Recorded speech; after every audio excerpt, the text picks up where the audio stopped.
signed, saying, well, I don't really, I'm not, you're really not my client, and so forth. So, there are problems, but if you're aware of them, and most particularly, we need to be aware of what damage we might do by allowing people to trust us on the assumption that we are representing them when we're not really representing the group. And so that can cause problems because they feel like they were betrayed if we do something that they didn't approve of. So it may be that even as a family doctor, if you will, or the family lawyer, that you may be making a recommendation, you know, maybe you should be bringing somebody else to the table to help to explain to you from your standpoint or what you need to do. Well, that's where it depends on the situation always. I mean, if you have a small family business, you can't afford to have one attorney for everybody in the business, and that's not going to work. It's going to break down communications. So, but at the same hand, the same time, it's really important that you have some training in family systems that makes you understand what's going on in this family. How do they communicate? What are the benefits of that, and what are the hazards of how they communicate or how they don't communicate? Right. And then educate the client that you can't do this alone. You dad, or you and mom, can't just make these decisions. We've got to talk to your children about what you're doing with your estate, and that's not a really popular recommendation, I would have to say. Yeah. When I'm dead, they'll find out. Right. Well, let's move on a little bit. What are some of the conflicts for family members relating to the business that you need to consider? This is a good one. Well,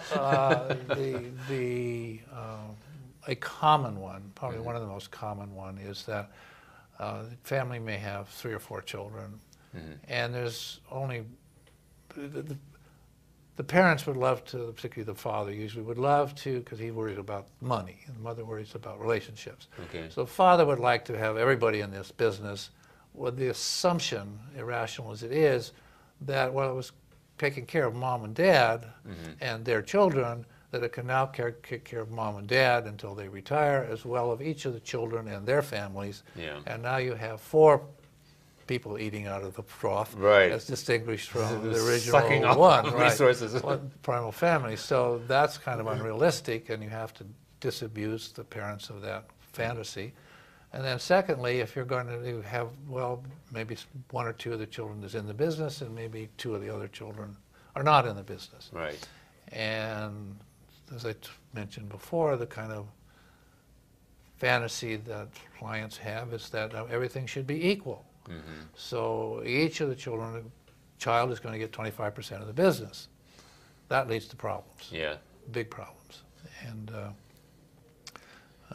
so what about the thought, you and I talked about this, of course, in preparation, the view, so it's sort of the outsiders and the insiders and the plunderers and the parasites. Maybe you could talk about that for a moment. Well, let's take just as an example that there would be 2 children in the business and 2 children outside the business. And so very commonly it used to be the sons would be in the business and the daughters wouldn't be in the business because they were going to get married, they have their own families, blah, blah, blah. So, but then when dad and mom die, they leave 25% of the business to each of the children. So the daughters are sitting over here owning 25% of the company, and then their brothers are over there running the company, and they look like they're living a pretty nice lifestyle because, you know, they're driving nice cars and they go to these conventions and exotic places for their business, and the daughters are sitting over there getting nothing because there's no dividends being paid. And when they timidly ask their brothers, why aren't there any dividends being paid, they always blame the accountant because they say, well, if it's dividends are paid, then we pay taxes on it in the company, and then you're going to pay taxes on it. It's double taxed.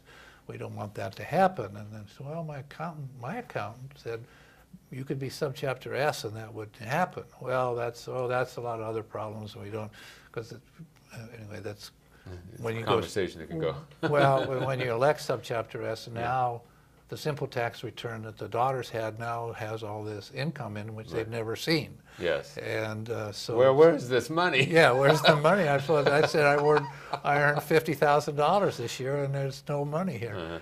And so that's So what happens when one well-known person in this field wrote an article years ago, which I stole these Okay. parasites and Plunderers. plunderers, and the outsiders see their brothers, in this case, getting all these perks and making nice salaries and so forth, and they're sitting over here getting nothing. So they think their brothers are plunderers, and we own, the two of us daughters own half the business, but you're getting all the benefits.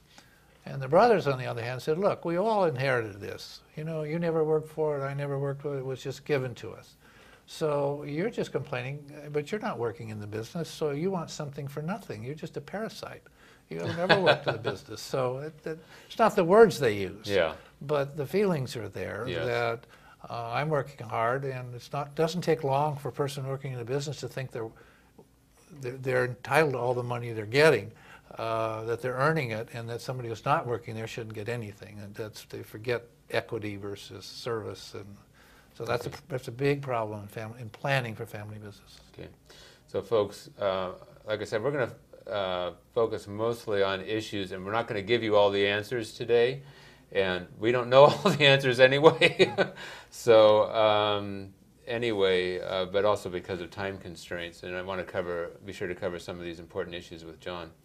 So John, let's move on. What are some emotional issues that we need to consider for family members? So we talked about this one thing with the resentment with the plunderers and the parasites. What are some other things that we need to think about? I'm an amateur psychologist. Okay. It's not my profession, but I've studied a lot of it. But two big issues I see in families are fairness. Like three big issues: fairness, and equality is not always fair, is what I was just discussing. Yes. The autonomy. The children are seeking to get out of the family system, and if the family system is embedded in the business and you're working in the business, it's really hard to get to the point where you're making, to feel a sense of autonomy. I'm still under the control of my brother or whatever, sister or whomever, who's my supervisor or whatever. And it was fairness I discussed. Another one is love. Money is considered a symbol of love in our society, and so among families, equality tends to gravitate toward fairness, but that's not a standard in business. That's fatal to a business, to treat everybody equally.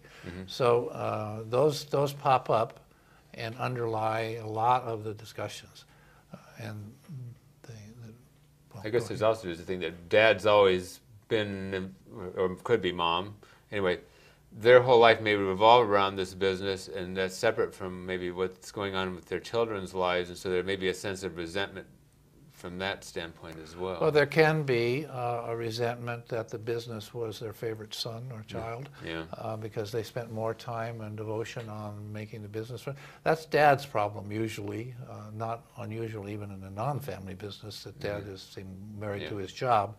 I don't know whether that's changing when I'm speaking, my generation and maybe yours, but the next generation, that's not quite the same because women are working. Yes.